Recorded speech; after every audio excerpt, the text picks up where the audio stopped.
आज का विषय है आत्मा। आत्मा क्या है?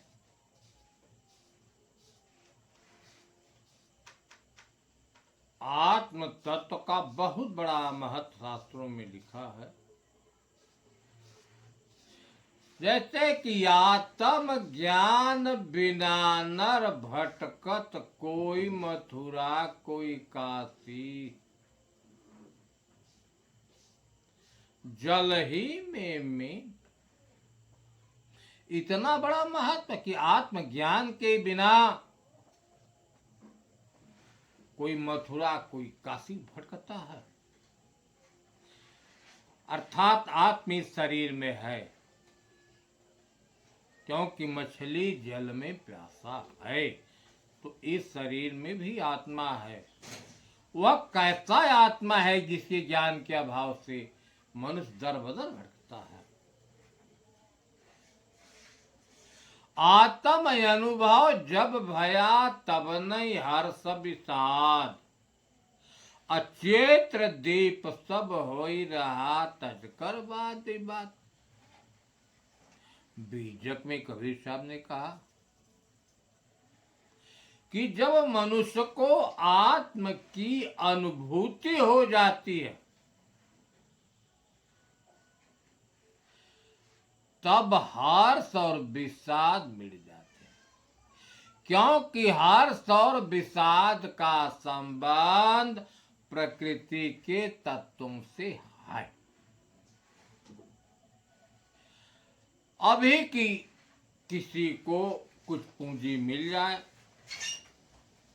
तो बहुत बड़ा उसको अंदर सुख एहसास होगा, और कोई आकर फिर उसको ले जाए जबरदस्ती, वही सुख दुख में बदल जाता है। तो सुख और दुख का संबंध तो प्रकृति से है, लेकिन जब आत्म अनुभव हो जाता है तो सुख दुख मिट जाता है। चेत्र दीप सम होई रहा तजकर बात। चेत्र का दीपक जैसे है, लाख हवा चले नहीं बुझेगा, उसी प्रकार जब मनुष्य को आत्मानुभूति हो जाते, क्योंकि हर घट में एक ही आत्म तत्व है। आत्म की जो स्थिति एक घट में है, सभी घटों में एक समान ही है, कोई अंतर नहीं। इसलिए आदमी को मजबूर होकर कहना कहता है कि वह परमात्मा समान रूप से सभी घटों में।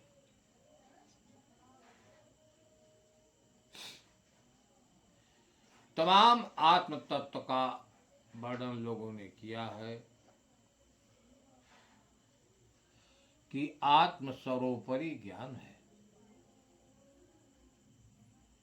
तो आत्मा है क्या, अब इस पर विचार डालना। आत्मा की अनुभूति कहाँ होती है, यह भी देखना है। आत्म का मतलब वह होता है जिसमें तम न हो,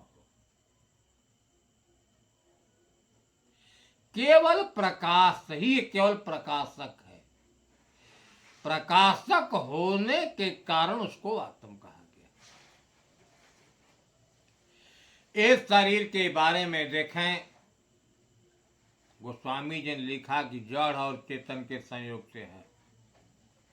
जड़ चेतन गुण दोषमय विश्व की नहीं करता, अर्थात सृष्टि में जो कुछ है जड़ और चेतन के संयोग से है।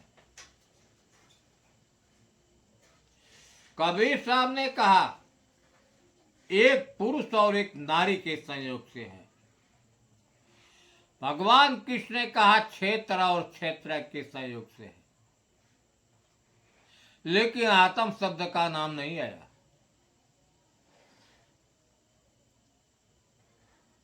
आप देखिए कि आत्म शब्द का नाम नहीं आया। यह शरीर जो है 5 तत्वों के मेल से बना है। आकाश, वायु, अग्नि, जल, पृथ्वी। ये मन 4 जो है सृष्टि रचना की सामग्री है, लेकिन जो खाली आकाश है वह सारे शरीर में व्याप्त है, इसलिए आकाश तत्व को ले लिया गया। 5 तत्वों का बना यह शरीर जो है एक घर है, लेकिन घर में कौन लोग हैं अब यह विचार करना है।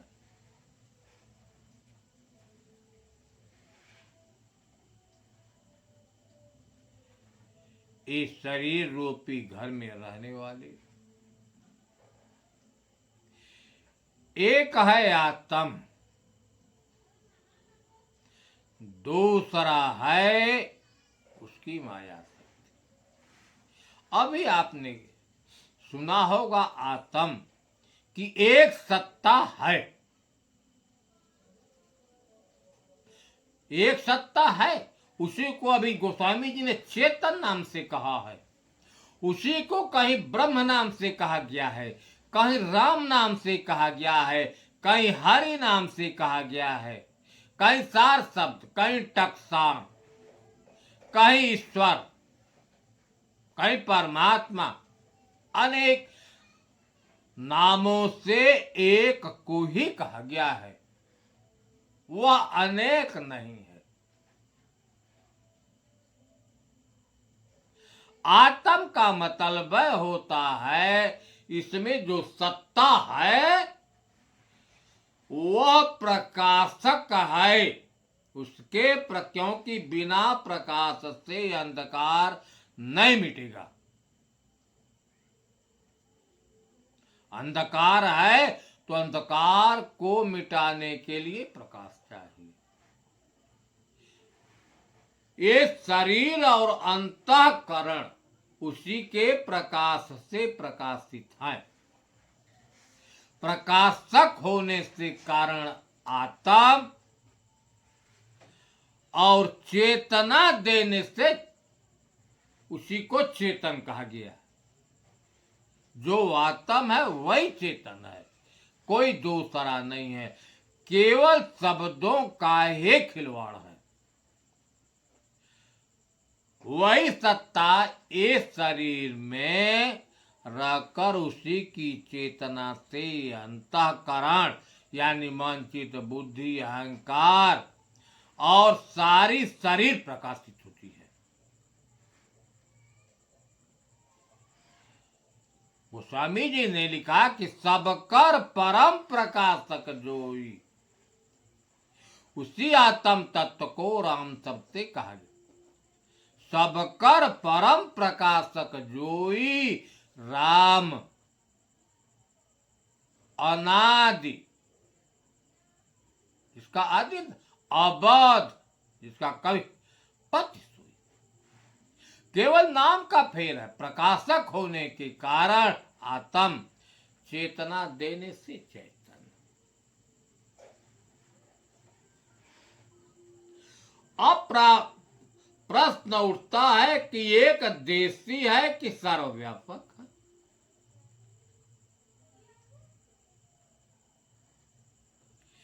कबीर साहब ऐसे संत सम्राट को मजबूर होकर कहना पड़ा कि एक कहूं तो है नहीं, दो कहूं तो गारी, है जैसा रहे वैसा कहीं कबीर बिचारी। कि अगर एक ही कहता तो ऐसा है ही नहीं है। कहते हैं कि एक नहीं बल्कि 2 है, तो गाली देना है।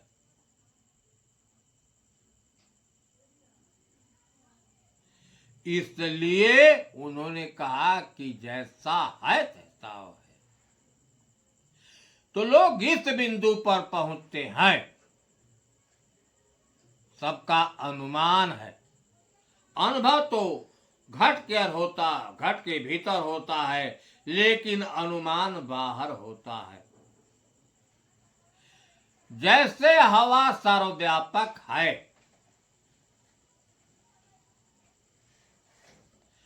और वही हवा हर घट में है, उसी प्रकार एक आत्मा सर्वव्यापक होते हुए सब में है। क्योंकि अगणित जीव हैं, जितने घट हैं सब में अलग अलग है, क्योंकि सब लोग अपने कर्मों का परिणाम भोगते हैं, सब अलग अलग हैं, लेकिन हर चेतन के साथ माया शक्ति लगी है, जिसको मन चित्त बुद्धि अहंकार कहते हैं।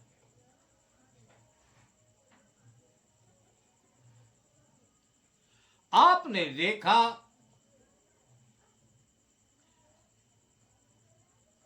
जो मन चित्त बुद्धि अहंकार है, इनको अंतःकरण भी कहा जाता है। क्यों कहा जाता है? अंतः माने होता है भीतर, और करण माने करने वाले। किसी भी क्रिया का जन्म भीतर से ही होता है। विचार बीज है, कर्म वृक्ष है। विचारों का जन्म इसी मन और बुद्धि से होता है,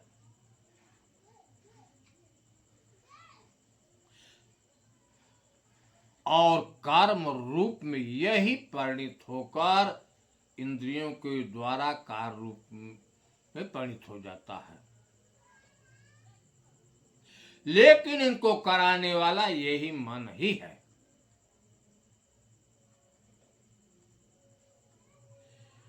इस अंतःकरण को, इस मन चित्त बुद्धि को प्रभु की माया कहते हैं।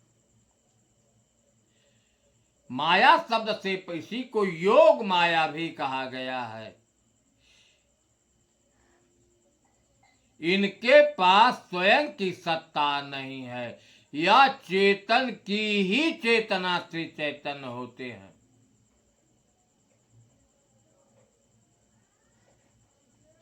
जैसे देखा जाए कैसे चैतन्य होते हैं, और आग और लोहा दो चीजें हैं, दोनों विजाती हैं। संयोग बस आग और लोहे का जब संपर्क हो जाता है तो लोहा लाल हो जाता है और गर्म हो जाता है। विचारनी बात है कि लोहे में जो लालिमा है और ऊर्जा है वह आग की है, लोहे की नहीं। उसी आधार पर, इसी तथ्य पर, इसी निर्णय पर ये शरीर में रहने वाला जो चेतन है,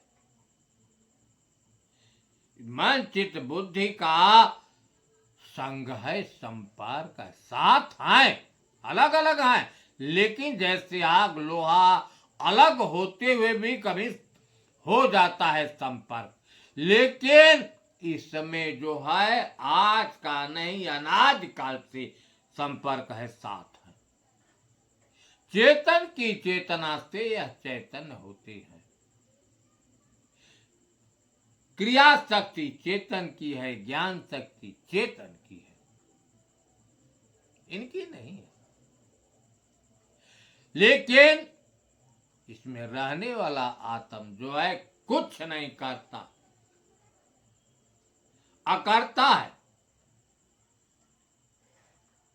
केवल दृष्टा है, साक्षी है।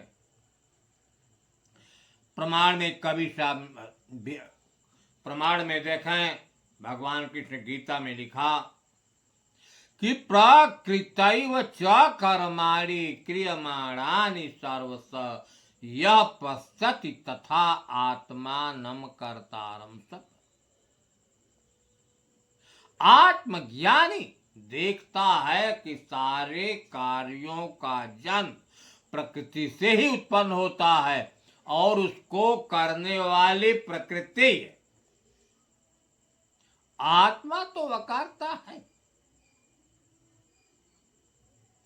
प्रकृति गुण क्रियमाणानि कर्माणि सर्वश, अहंकार विमूढ़ आत्मा करता हम मानते।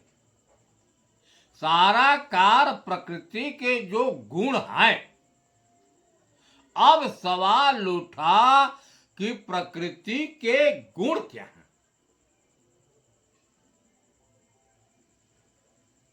हमारे यहां 3 गुणों की चर्चा होती है, सत, रज और तम। यह गुण क्या है? विचार करने पर गुण कोई वस्तु नहीं है, जैसे शरीर में है वायु, अग्नि, जल, पृथ्वी। यह तो आकार में सभी लोग देख रहे हैं, लेकिन गुण कोई वस्तु नहीं है। गुण की उत्पत्ति अंतःकरण से होती है। प्रकृति के गुण हैं, इसे बुद्धि के अंदर, मन के अंदर, सत्य के रास्ते पर चलने वाले जब विचार उत्पन्न हो जाते हैं, क्योंकि विचार ही बीज है, तब अच्छे कर्म होते हैं, जिस कर्म से मनुष्य सत्य के रास्ते पर हमेशा अग्रसर होता है। अगर यह कामना लेकर किया गया तब तो बंधन हो जाएगा, और निष्काम भाव से किया गया तो यह सत्य के रास्ते पर ले जाएगा। इसमें ज्ञान प्रधान है। इसकी उत्पत्ति अंतःकरण यानी बुद्धि से होती है, मन से होती है। इसे बुद्धि के अंदर जब रजोगुण उत्पन्न हो जाता है, रज माने होता है रस्सी, रस्सी काम बांधने वाला। किसमें मनुष्य बचता है कि सांसारिक वस्तुओं की इच्छा, कामना और आसक्ति, लगाव। आसक्ति बहुत बड़ी रस्सी है। काम वासना, यह रजोगुण जब उत्पन्न होता है तब यह भाव उत्पन्न होते हैं। यही रजोगुण रस्सी बांध लेती है। जैसे गुण होंगे वैसे कर्म होंगे। रजोगुण में लोभ प्रधान है। इसके बाद होता है तमोगुण। तम माने होता है अंधकार। अंधकार में कुछ नहीं दिखाता। अंधकार का मतलब अज्ञान दशा, मूढ़ता, मोह। जो नहीं करने योग्य कर्म उसको करना, जो करने योग्य नहीं करना। हमारे यहां शास्त्रों में मांस, मदिरा, शराब, व्यभिचार वर्जित है। जो इसको करता है उसको मूढ़ कहा गया है। यह तमोगुण के चलते उत्पन्न होता। अब जैसे गुण शरीर में उत्पन्न होंगे वैसे ही कार्य होंगे। कार्य को कराने वाला, कार्य को जन्म देने वाला यही मन बुद्धि है कि गुणों की उत्पत्ति भी इन्हीं से होती है। लेकिन इन कर्मों का आत्म जो है साक्षी है। देखें थोड़ा महापुरुषों के विचार आत्म तत्व के बारे में। महर्षि अष्टावक्र जो ज्ञान मार्ग में सर्वोपरि माने जाते हैं, उन्होंने कहा कि आत्मा साक्षी विभु पूर्ण। अपना अनुभव बताया कि इस शरीर में रहने वाला जो आत्मा है वह साक्षी है। साक्षी माने देखने वाला। लेकिन किसको देखेगा? इस शरीर में जो अंतःकरण है, मन चित्त बुद्धि, क्रिया का जन्म यही से होता है। मन दौड़ता है, नाना प्रकार के संकल्प विकल्प उत्पन्न होते हैं, तमोगुण उत्पन्न होता है, रजोगुण उत्पन्न होता है। इन सबों को वह देखने वाला साक्षी है।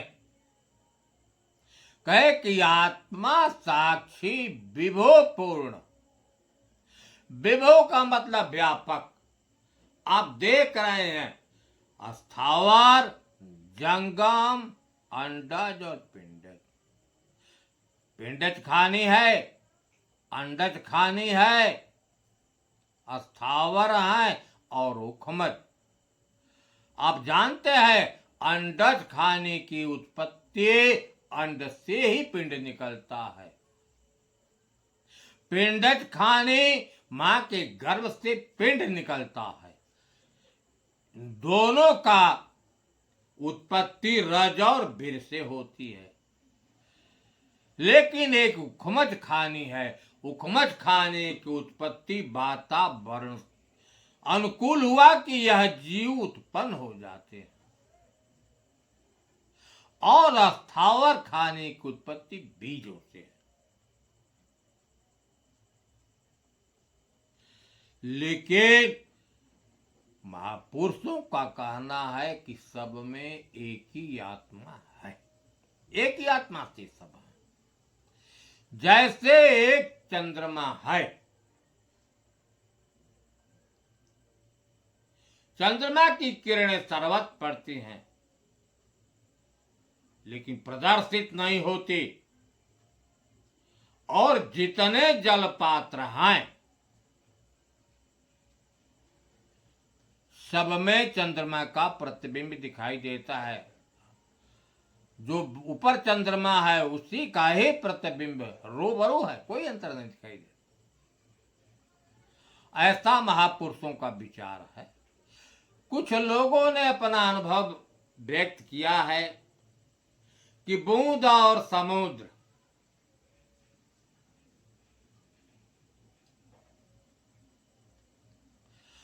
बूंद सिंधु का मेल मिले तो दूजा का है।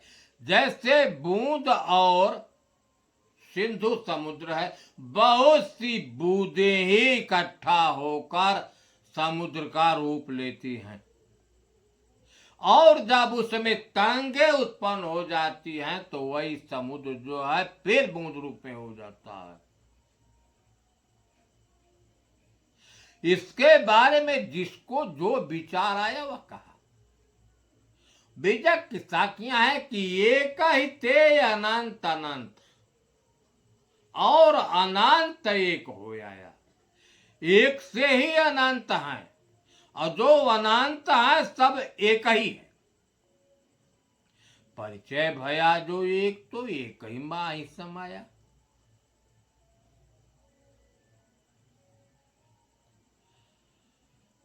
नानक जी ने भी कहा कि जोई भीतर सोई बाहर जानो, यही गुरु ज्ञान बताई।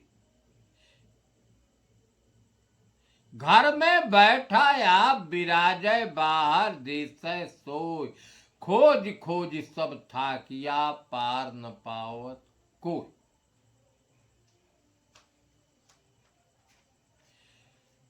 तमाम महापुरुषों का यही सिद्धांत है कि जो सर्वव्यापक है वही घट के भीतर है।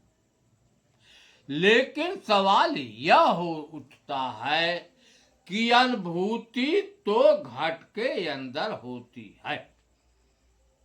स्वीकार कर लिया जाता है कि जो सर्वव्यापक है वही सब में है। अगर वही शरीर में है, 3.5 हाथ के शरीर में है, तो इतने बड़े ब्रह्मांड में हम कहां खोजें? हम 3.5 हाथ के शरीर में इसकी अनुभूति कर लें गुरु के द्वारा। अभी आपने देखा इसमें रहने वाले आत्मा के लक्षण अष्टावक्र जी ने बड़ा सरल ढंग से कहा कि शरीर में रहने वाला आत्मा जो है साक्षी है। सर्वव्यापक है, आपे आप में पूर्ण है, किसी की जरूरत उसकी नहीं होती। एको मुक्तस्य निष्क्रिय, और वह अकर्ता है। भ्रमवश लोग संसारी कहते हैं।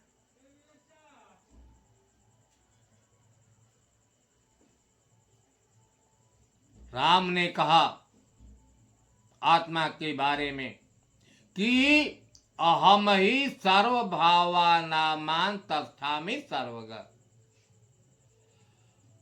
कि मैं सर्वव्यापक होते हुए मैं सबके भीतर हूं। सबके भीतर मैं साक्षी रूप से हूं, लेकिन लोग नहीं जान पाते। उन्होंने यही कहा कि जो सर्वव्यापक सत्ता है वही हर घट में है और वही हर शरीर में साक्षी रूप से है। प्रकृति जो है कर्ता है और वह दृष्टा और साक्षी।